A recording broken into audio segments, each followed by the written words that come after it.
Hello friends, welcome back. तो चलिए friends, आज की सीरीज़ में हम आगे बढ़ जाते हैं। जो हमारे इंपॉर्टेंट क्वेश्चंस चल रहे हैं, important question series for the JKP, तो इंपॉर्टेंट क्वेश्चंस हैं आपके लिए, तो इसे कंप्लीट वॉच करें और शेयर करें। तो आपका जो कल संडे को स्पेशल सेशन आपको मिल जाएगा, उसे भी ज़रूर वॉच करिए। तो चलिए आगे बढ़ते हैं आज के सेशन। तो चलिए फ्रेंड्स, जहाँ से हमने कंटिन्यू करना है, कल भी हमने इधर तक किधर कर दिया था। तो नेक्स्ट क्वेश्चन आपका जो हो जाएगा, what is the term of the member of Rajya Sabha. Rajya Sabha के मेंबर की टोटल टर्म कितनी होती है?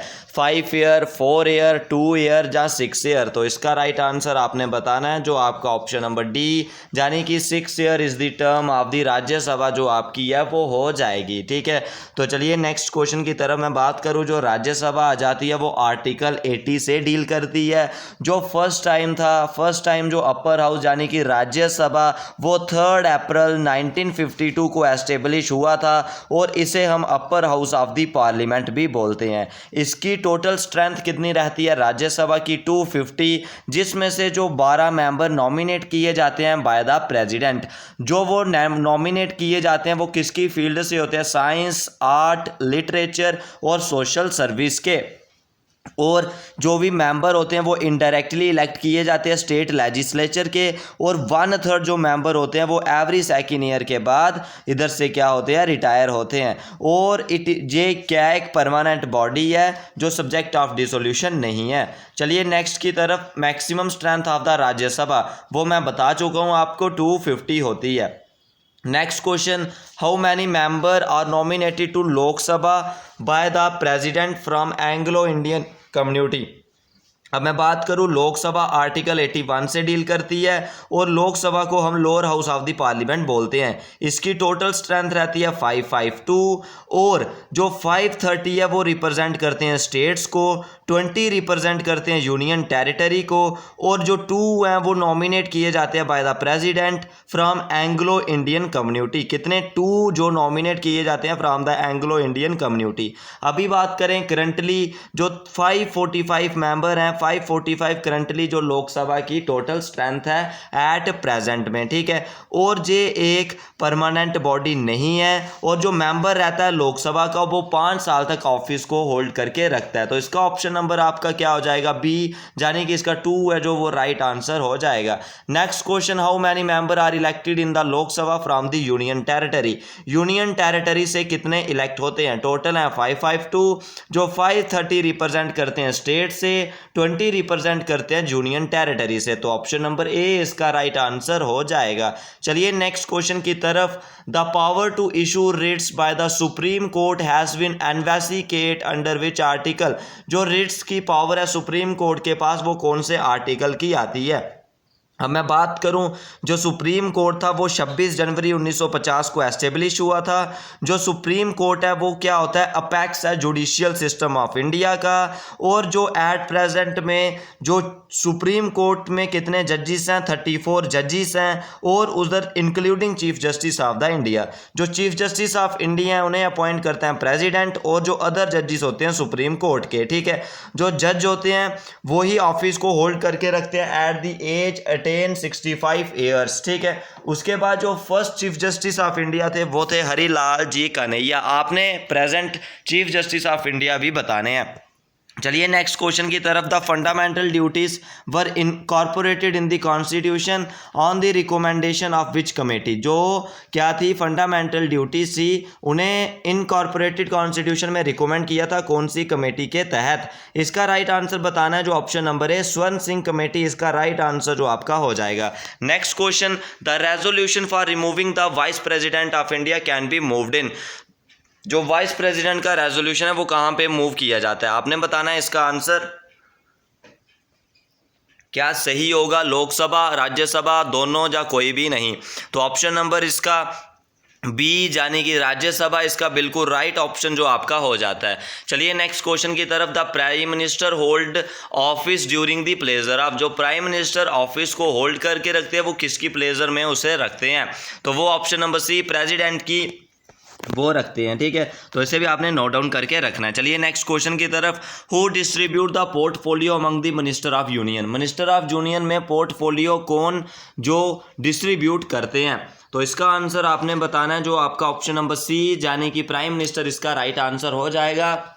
आपको इसकी कंप्लीट पीडीएफ भी मिल जाएगी, लिंक डिस्क्रिप्शन पे मिल जाएगा टेलीग्राम का।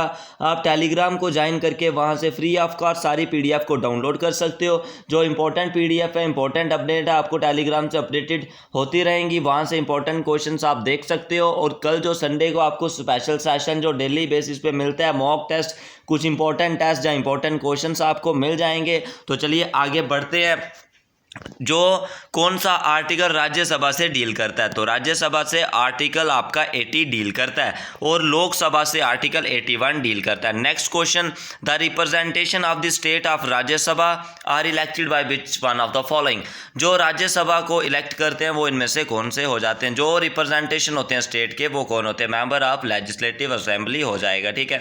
चलिए नेक्स्ट क्वेश्चन की तरफ। सुप्रीम कोर्ट कौन से आर्टिकल से डील करता है? तो इधर आपने बताना है सुप्रीम कोर्ट कौन से आर्टिकल से डील करता है। तो वो आपका ऑप्शन नंबर क्या हो जाएगा? बी, यानी कि article 1 to 4 deals with the supreme court. Next question, the power to increase the number of जज in the supreme court with whom, किसके पास नंबर ऑफ जजेस को इंक्रीज करने के लिए सुप्रीम कोर्ट में पावर होती है? President of India, chief justice of India, union ministry law, the parliament. तो right option option number D, the president. Next question, ए जज of supreme court can attain, जज जो होता है सुप्रीम कोर्ट का वो कितनी एज तक ऑफिस को अटेन करके रखता है? तो वो इसका right answer option number B, यानी कि 60 ईयर्स तक। नेक्स्ट आपने बताना है which one of the following dispute is covered under the original jurisdiction of the supreme court.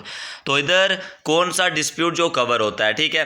तो वो आपका ऑप्शन नंबर सी, यानी कि between two state of the Indian union. Total number of high courts in India at present, total number high courts बताने हैं। तो 25 high court हैं जो इंडिया के इस समय। तो जो जजेस हैं हाई कोर्ट के वो अपॉइंट होते हैं अंडर द आर्टिकल 217। जो जज होता है वो 62 ईयर्स अटेन एज तक ऑफिस को होल्ड करके रखता है, ठीक है। Who administrate the oath of office to A high court जज, हाई कोर्ट जज के एडमिनिस्ट्रेट के ओथ कौन दिलाता है? प्रेसिडेंट, गवर्नर, चीफ जस्टिस या chief justice of high court? वो आपका ऑप्शन नंबर बी, यानी कि गवर्नर जो वो ओथ दिलाता है, किसकी? एडमिनिस्ट्रेटर जो ओथ है आपकी वो दिलाते हैं, ठीक है। तो who decide the number of जजेस in high court, high court में कितने जज होने चाहिए कौन डिसाइड करता है? वो डिसाइड करता है president, option number B. Next question की तरफ, टू अपॉइंट एज ए जज of high court a person should have been advocate of a high court for, अगर किसी को जज नियुक्त होना है वो हाई कोर्ट में जो एडवोकेट है वो कितनी देर होना चाहिए? तो वो आपका ऑप्शन नंबर बी, यानी कि 10 ईयर के लिए। चलिए नेक्स्ट क्वेश्चन की तरफ। 74th amendment related is to, किसके रिलेटेड है? जुडिशियल रिव्यू, पंचायत, म्यूनसिपैलिटी या स्टेट कमीशन? वो आपका राइट आंसर जो इस क्वेश्चन का हो जाएगा वो ऑप्शन नंबर सी, यानी कि municipalities. Next question, which year is related to 73rd amendment act of the Indian constitution, कौन सा year 73rd amend of the constitution है? वो आपका 1992 हो जाता है। जो 73rd अमेंडमेंट है वो लोकल सेल्फ गवर्नमेंट को लेके आती है। जो लोकल सेल्फ गवर्नमेंट है इसमें ग्राम पंचायत, पंचायत समिति और जिला परिषद आ जाता है। और 74 अमेंडमेंट एक्ट म्यूनसिपैलिटीज को लेके आता है, ठीक है। चलिए नेक्स्ट क्वेश्चन की तरफ। Which one of the following is not related to the municipality, municipality से क्या संबंध नहीं रखता है? वो आपका ऑप्शन नंबर सी, जिला परिषद, ठीक है। Next question, which part of the Indian constitution is entitle the panchayat, panchayat को एंटाइटल कौन सा पार्ट करके रखता है? पार्ट 9 है, पार्ट 9, पार्ट आपका कौन सा हो जाएगा? Part 14, part 14A। तो राइट ऑप्शन इसका ऑप्शन नंबर बी, यानी कि पार्ट 9 इसका राइट आंसर हो जाएगा। First state to implement panchayati raj system, first किसने इम्प्लीमेंट किया था? जो प्राइम मिनिस्टर पंडित जवाहरलाल नेहरू जी थे उन्होंने इनैगुरेट किया था जो फर्स्ट पंचायती राज सिस्टम था राजस्थान में, ठीक है। तो ऑप्शन नंबर इसका बी राइट ऑप्शन जो आपका हो जाएगा। Minimum age to contest in election of a panchayat, panchayat की इलेक्शन के लिए मिनिमम कितनी एज होनी चाहिए? 21 ईयर्स इसका राइट ऑप्शन जो आपका हो जाएगा। Next question, part 9A of the constitution of India contain provisions related to. जो पार्ट 9A है कॉन्स्टिट्यूशन का वो किसके तहत है? पंचायत के, कोऑपरेटिव सोसाइटी, म्यूनसिपैलिटीज या ट्रिब्यूनल्स। तो ऑप्शन नंबर बी म्यूनसिपैलिटीज इसका राइट आंसर हो जाएगा। नेक्स्ट पार्ट की तरफ चलिए, schedule that deal the official languages of India 9, 8, 10th, 11th। Option number C 8th schedule के तहत जो ऑफिशियल लैंग्वेजेस हैं इंडिया की वो होती हैं। Next question, who can take the decision to cancel the assembly membership of any person under the 10th schedule. कौन decision ले सकता है जो असेंबली है उसकी मेंबरशिप कैंसिल करने के लिए? तो वो आपका right option number B C यानी कि assembly speaker. Next question, which one of the following among schedule is related to the responsibility of municipality. Municipality की रिस्पॉन्सिबिलिटी कौन से शेड्यूल के अंदर आती है? वो आपका ऑप्शन नंबर डी यानी कि 12th शेड्यूल के अंदर आती है। हाउ मैनी टायर्स, कितने टायर हैं पंचायती राज में?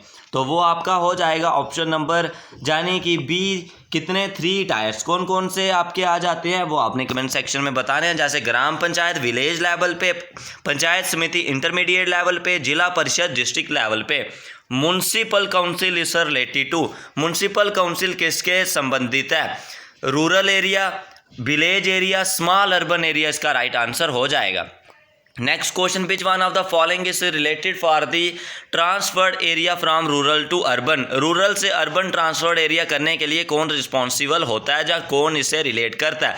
नगर panchayat, municipal council, municipal corporation या सब इसमें से? तो इसका राइट आंसर आपका ऑप्शन नंबर ए यानी कि नगर पंचायत राइट ऑप्शन इसका हो जाएगा। नेक्स्ट क्वेश्चन आपका आ जाएगा, नेशनल फ्लैग कब अडॉप्ट किया गया था? जो नेशनल फ्लैग है इंडिया का वो कब है? जो नेशनल फ्लैग आता है उसे हम तिरंगा भी बोलते हैं, जिसमें हॉरिजॉन्टल ट्राई कलर की रेशियो रहती है 3:2 और इसकी शेप रेक्टेंगुलर की तरह रहती है और इसमें 3 कलर रहते हैं, डीप सैफ्रॉन, वाइट और ग्रीन। ठीक है, और जो सेंटर है नेशनल फ्लैग का वो नेवी ब्लू होता है, नेवी ब्लू व्हील, जिसमें 24 स्पोक्स होते हैं जिसको हम अशोका चक्र बोलते हैं। और जो 22 जुलाई 1947 को अडॉप्ट किया था, ये किसके बेस पे बनाया गया था? जो स्वराज फ्लैग था, जो फ्लैग है इंडियन नेशनल कांग्रेस का, डिज़ाइन किया गया था पिंगाली बेनकिया ने।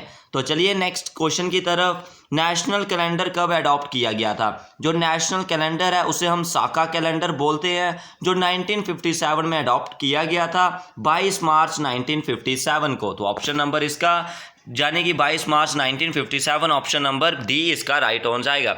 नेक्स्ट आपने बताना है, who compose the song Vande Mataram? Aurobindo Ghosh, Bankim Chandra Chatterjee, Rabindranath Tagore, Satyajit Ray. Aquatic animal national बताना है, Gangetic, dolphin, turtle, black cobra, none of this. तो राइट ऑप्शन इसका option number A Gangetic dolphin. Next, national calendar of India, India का नेशनल कैलेंडर कौन है? विक्रमी कैलेंडर, हिजरी कैलेंडर, साका calendar या इनमें से कोई भी नहीं? तो ऑप्शन नंबर सी यानी कि Saka calendar was the national calendar of India. तो आज के सेक्शन में बस इतना ही, ये थे आपके इंपॉर्टेंट क्वेश्चन। अगर इन पे कोई डाउट होगा तो कमेंट सेक्शन में जरूर पूछिए, वीडियो को शेयर करें, लाइक करें और चैनल को सब्सक्राइब करिए। कोई डाउट होगा तो कमेंट सेक्शन में जरूर पूछिए। आज के सेक्शन में बस इतना ही।